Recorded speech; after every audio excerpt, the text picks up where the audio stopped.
Hello everyone. मैं अभिषेक Shankhdhar at your turn पर आप सभी का स्वागत करता हूं। और आज हम लोग जो काफ़ी समय से आप लोग न्यूज़ चैनल्स पे देख रहे होंगे कि एक नुपुर शर्मा से संबंधित एक टॉपिक जो है काफ़ी विवादों में है इस समय।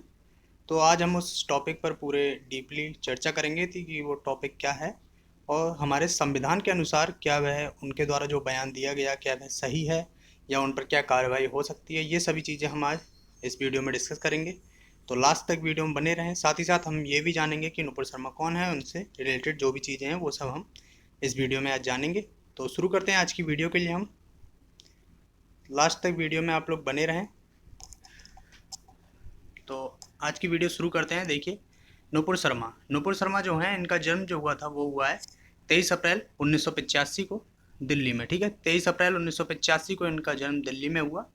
इनके पिता जो हैं वो हैं डॉक्टर विनय शर्मा। ठीक है, और जो नुपुर शर्मा है ये पेशे से क्या है, एक वकील है। ठीक है, ये पेशे से एक वकील हैं, इस बात का आप ध्यान रखेंगे।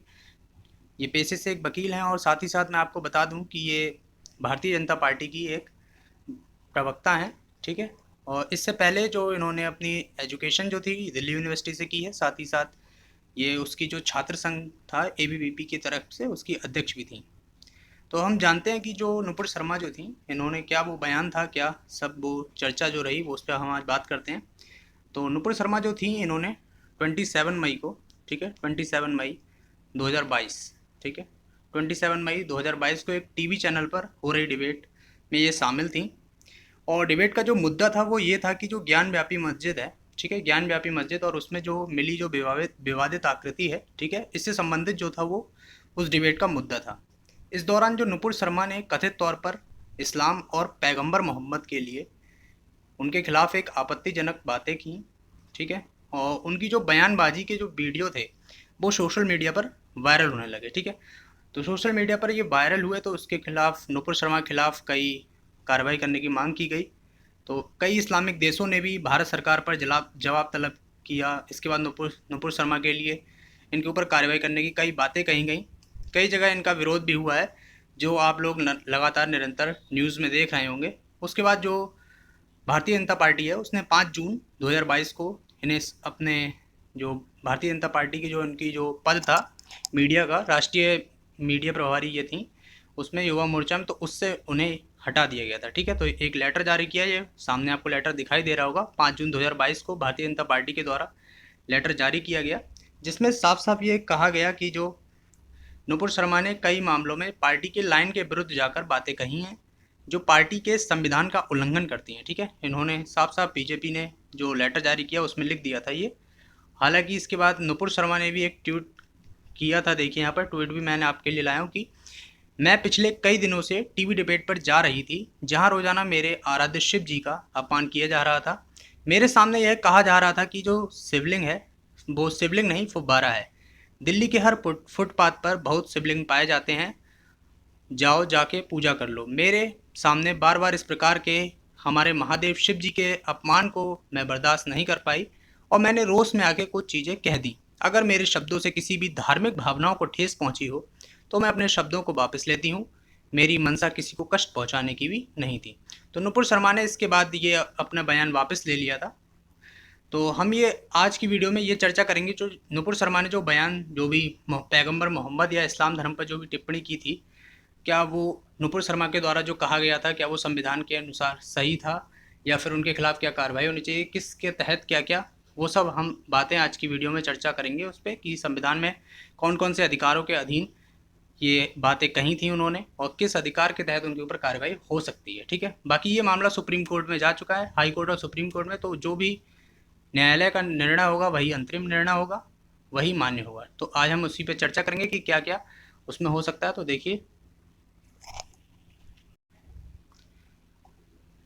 हमारा जो संविधान है उसमें जो आपके मौलिक अधिकार हैं, ठीक है, जिन्हें हम मूल अधिकार कहते हैं। ठीक है, मूल अधिकार जो है उनकी संख्या जो है वर्तमान में 6 है। ठीक है, वर्तमान में 6 मूल अधिकार हैं। पहले ये संख्या जो थी वो 7 थी, लेकिन जो 1978 में जो आपका 44 अमेंडमेंट हुआ था, संशोधन जो हुआ था संविधान का, उसके द्वारा जो संपत्ति का अधिकार था वो हटा दिया गया था। ठीक है, वर्तमान में जो आपके अधिकार हैं वो आपके 6 हैं। कौन कौन से हैं उन पर चर्चा करें अगर, तो वो आपके जो 6 अधिकार हैं वो कौन कौन से हैं इन पर आपके मैं चर्चा कर देता हूँ। जो 6 अधिकार हैं, पहला है आपका समता का अधिकार, ठीक है, किसका है, समता का अधिकार, ठीक है। ये जो अधिकार है ये आपका आर्टिकल 14 से लेके 18 तक है, ठीक है। दूसरा आता है आपका स्वतंत्रता का अधिकार, ठीक है। स्वतंत्रता का अधिकार जो है ये आपका रहता है 19 से 22 तक। इसके बाद आपका आता है शोषण के विरुद्ध अधिकार। कौन सा आता है, शोषण के विरुद्ध अधिकार, ठीक है। ये आपका अधिकार जो है ये रहता है आपका 23 और 24 में। फिर आपका पांचवा जो आता है वो आता है धर्म की स्वतंत्रता का अधिकार, ठीक है, धर्म की स्वतंत्रता का अधिकार। धर्म की स्वतंत्रता का अधिकार जो है वो है आर्टिकल 25 से 28 तक। वहीं अगर और जो अगला अधिकार है जो हमारा पांचवा, वो है आपका, जो पांचवा अधिकार है वो आपका है संस्कृति और शिक्षा संबंधी अधिकार, ठीक है। संस्कृति और शिक्षा संबंधी अधिकार जो हैं वो आपका पांचवा मूल अधिकार है। ये जो आते हैं आपके आर्टिकल 29 और 30 में आते हैं ये, ठीक है। और जो आपका लास्ट मौलिक अधिकार जो है वो है आपका संवैधानिक उपचारों का अधिकार, ठीक है।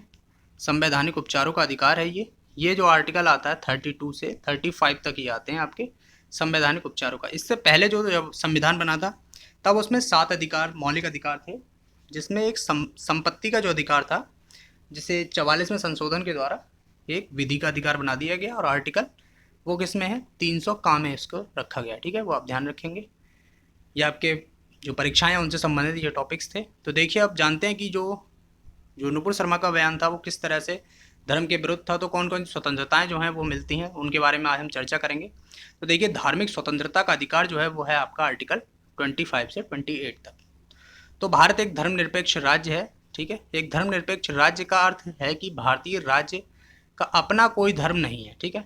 भारतीय राज्य का अपना कोई धर्म नहीं, ये सभी संविधान में लिखी हुई बातें हैं, ठीक है। किंतु यह समस्त नागरिकों को किसी भी धर्म में विश्वास रखने तथा अपनी पसंद के अनुसार उपासना करने की पूर्ण स्वतंत्रता करता है, ठीक है।